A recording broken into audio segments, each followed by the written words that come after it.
மனிதனுக்கு எப்போது இன்னலான சூழ்நிலை உருவாகிறதோ அப்போது அவன் இறைவனிடத்தில் மனமாற வேண்டுகிறான். அந்த இன்னல் நிலையிலிருந்து தான் விடுபட வேண்டுமென்று அவன் பிரார்த்தனை செய்கிறான். ஆனால் இந்த பிரார்த்தனையின் உண்மையான அர்த்தம் என்ன? அது பற்றி எப்போதாவது சிந்தித்ததுண்டா? பிரார்த்தனையின் அர்த்தமானது தன்னுடைய அனைத்து கவலைகளையும் அனைத்து வேதனைகளையும் தன் மனதில் குடிகொண்டுள்ள பாரத்தை முழுவதுமாக இறைவன் சரணங்களில் சமர்ப்பிப்பதாகும். அதாவது ஆற்றும் செயலுக்கு என்ன பலன் கிட்டுமோ என்ற ஐயமின்றி தர்ம விதிப்படி கர்மத்தை ஆற்ற வேண்டும். இறைவன் விடுக்கும் ஆணையை நமது நியதியாக மேற்கொள்ள வேண்டும். இதுவே பிரார்த்தனையாகும்.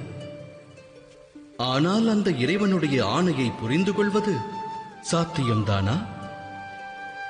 ஒரு மனிதனுடைய கர்ம வினை பலனே ஆண்டவனுடைய ஆணையின் வெளிப்பாடாகிறது.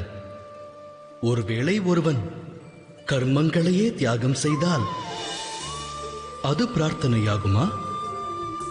உண்மையில் கர்மமே வாழ்வாகிறது.